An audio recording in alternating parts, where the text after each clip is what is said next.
বছর শেষে একেবারে যে ছবি আপনারা দেখতে পাচ্ছেন ফেস্টি মোড়ে রয়েছে বাংলা এবং বছরের এই শেষ দিনের আনন্দ লুটেপুটে নিতে চাইছে আম বাঙালি, সেই ছবি আপনারা সকাল থেকেই দেখতে পাচ্ছেন এবং এই মুহূর্তে আপনাদের দেখাবো টাকের ছবিটা। সেখানেও কিন্তু পর্যটকের ভিড় লক্ষ্য করা যাচ্ছে। 8 থেকে 80 উৎসবের মেজাজে বছর শেষে চুটিয়ে আনন্দ সাধারণ মানুষের। একেবারে একটা পুরনো বছরকে বিদায় জানিয়ে নতুন বছরকে স্বাগত জানানোর পালা এবং সেই মতোই উৎসবের মেজাজে রয়েছে আম বাঙালি। এবং এই মুহূর্তে টাকে থেকে সরাসরি রয়েছে আমাদের প্রতিনিধি সঞ্জীব, সেখানকার ছবিটা আজকে তুলে ধরবে। সঞ্জীব, কি নজরে পাচ্ছ? আমরা কথা বলার চেষ্টা করব সঞ্জীবের সঙ্গে। যে ছবিটা আপনারা দেখতে পাচ্ছেন টাকের ছবি, সেখানেও পর্যটকের ভিড় বর্ষবিদায়ের উৎসবে সামিল 7 থেকে 70। একেবারে কচি কাঁচা থেকে শুরু করে সকলেই উৎসবের মেজাজে রয়েছে। কেউ পরিবারের সঙ্গে সময় কাটাতে চাইছে, কেউ বা বন্ধুদের সঙ্গে আড্ডা।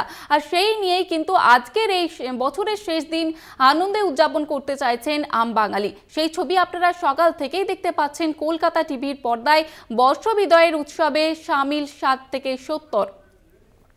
পরিবার নিয়ে পিকনিক স্পটে ভিড় এবং যে সমস্ত দর্শনীয় স্থানগুলি রয়েছে সেখানেও মানুষের উপচে পড়া ভিড় লক্ষ্য করা যাচ্ছে। এই মুহূর্তে আপনারা দেখতে পাচ্ছেন টাকের ছবি, সেখানেও একেবারে জমজমাট পরিস্থিতি, পর্যটকের ভিড় সেখানে লক্ষ্য করা যাচ্ছে। বর্ষবিদায়ের উৎসবে সামিল 7 থেকে 70।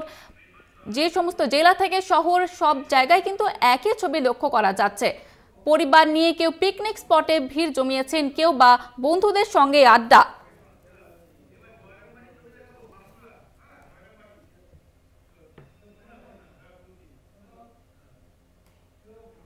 টাকি ছবিটা আপনারা দেখলেন। এবারে আপনাদের দেখাবো বাঁকুড়ার জয়রামবাটির ছবি। সেখানেও পর্যটকদের উপচে পড়া ভিড়, 8 থেকে 80 সকলেই সেখানে ভিড় জমিয়েছেন। পরিবারের সঙ্গে সময় কাটাতে কেউ বেরিয়ে পড়েছেন, কেউ বা বন্ধুদের সঙ্গে নিয়ে বেরিয়েছেন জয়রামবাটিতে। বছর শেষে চুটিয়ে আনন্দ এবং সেই মতোই একেবারে দেখতে পাচ্ছেন সেই ছবিটা জয়রামবাটির ছবি। সেখানেও কিন্তু প্রচুর মানুষের ভিড়। বর্ষবিদায়ের উৎসবে সামিল হয়েছে 8 থেকে 80। কেউ বা পরিবার নিয়ে পিকনিক স্পটে ভিড় জমিয়েছে, কেউ বা বিভিন্ন মন্দিরেও ভিড় জমিয়েছেন। শীতের নরম রোদে কচি কাচাদের হুল্লোড়ও লক্ষ্য করা যাচ্ছে। বছর শেষে চুটিয়ে আনন্দ এবং এই মুহূর্তে আপনারা দেখতে পাচ্ছেন বাঁকুড়া জয়রামবাটির ছবি। সেখানেও প্রচুর দর্শনার্থীর ভিড় লক্ষ্য করা যাচ্ছে। 8 থেকে 80 সকলেই সেখানে ভিড় জমিয়েছেন। কেউ বা পরিবার নিয়ে পিকনিক স্পটে ভিড় জমিয়েছেন। কোনো পর্যটন কেন্দ্র কিন্তু লক্ষ্য করা যাচ্ছে ভিড়। শীতের নরম রোদে কচি কাচাদের হুল্লোড়ও লক্ষ্য করা যাচ্ছে।